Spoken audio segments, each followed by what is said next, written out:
Hi friends, అందరు ఎలా ఉన్నారు? మేమైతే చాలా బాగున్నాము. మీరు కూడా బాగున్నారు అనుకుంటున్నా. ఈరోజు చింత చిగురు రోటి పచ్చడి చేసుకుందాము. ఇప్పుడు వర్షాకాలము, వర్షాలు కొడుతున్నాయి కదా, చింత చిగురు బాగా వస్తుంది.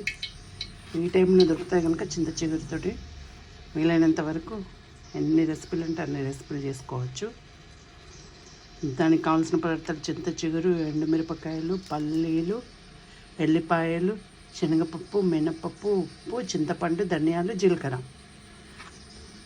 అలాగే నేను స్టవ్ వెలిగించుకొని ముందుగానే గిన్నె పెట్టుకొని ఆయిల్ పోసుకుని, ఆయిల్ వేడైంది, పల్లీలు వేయించుకుందాం. పల్లీలు మంచిగా ఆయిల్లో ఫ్రై అయిపోయాయి. ఇప్పుడు వీటిని తీద్దాం ఒక గిన్నెలోకి. ఇప్పుడు అలాగే ఎండుమిరపకాయలు వేయించుకుందాం. అలాగే ఎండుమిరపకాయలు ఫ్రై అయ్యాయి కదా, ఇప్పుడు శనగపప్పు వేసుకుందాం. శనగపప్పు కూడా ఫ్రై అయింది. ఇప్పుడు మినపప్పు వేసుకుందాం.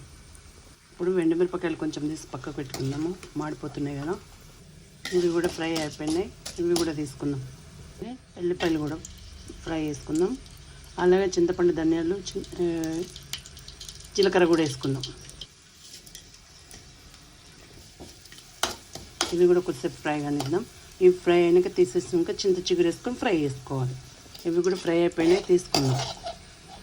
శుభ్రంగా కడుక్కున్న చింత చిగురు వేసుకున్నాము. కాసేపు ఫ్రై కానిద్దాము. ఈ సీజన్లో మాత్రమే ఈ చింత చిగురు దొరుకుతుందండి. కొన్ని సీజన్ వైజ్గా దొరికే ఆకుకూరలు, కూరగాయలు, పండ్లు కంపల్సరీ తినాలండి. చింత చిగురు ఆరోగ్యానికి చాలా మంచిది. అందుకే ఈ సీజన్లో మాత్రమే వస్తుంది కనుక చింత చిగురు తినాలి. ఎక్కడ కనిపించినా కూడా తెచ్చుకొని పచ్చడి నూరుకొని తినండి, మంచిది ఆరోగ్యానికి. చూస్తారా ఎంత ఆకేస్తే ఎంత అయిందో. ఇప్పుడు ఇవన్నీ చల్లారనిద్దాము. చల్లారినాక రోట్లు వేసి దంచుకుందాం. ఇప్పుడు ఈ మిశ్రమాన్ని రోట్లు వేసుకొని దంచుకుందాం.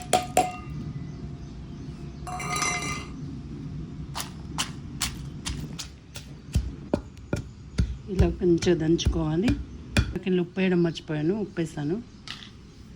అలాగే ఎల్లిపాయలు ఇలా మంచిగా వాటర్ వేసుకుంటా ఇట్లా మెత్తగా రుబ్బుకోవాలి.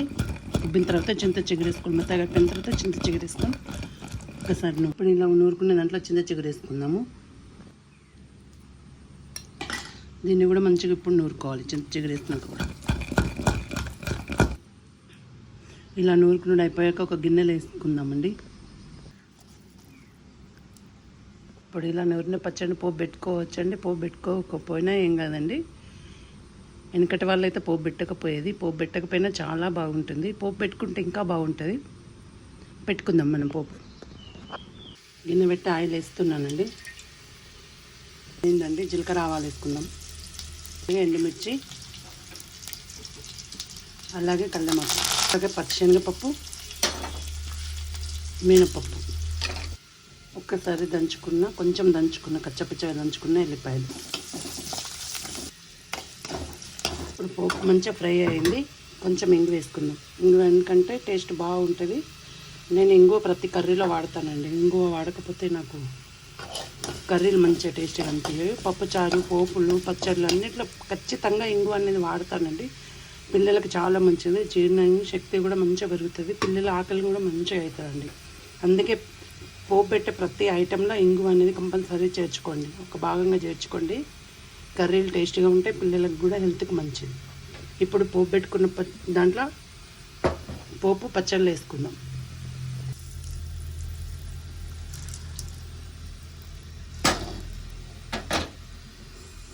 చూస్తారు కదా ఎంతో రుచికరమైన చింత చిగురు రోటి పచ్చడి. చాలా టేస్టీగా ఉంటుంది. వేడినంలో బాగుంటుందండి. కంపల్సరీ ఈ సీజన్లో మాత్రమే దొరికే చింత చిగురు కంపల్సరీ ట్రై చేయండి. ఎలా ఉందో చూడండి. ట్రై చేసి టేస్ట్ ఎలా ఉందో చెప్పండి. ఉంటానండి మరి. బాయ్. లైక్ చేయండి, షేర్ చేయండి, సబ్స్క్రైబ్ చేయండి. ఈ వీడియో కనుక నచ్చినట్లయితే ప్లీజ్ లైక్ చేయండి, షేర్ చేయండి.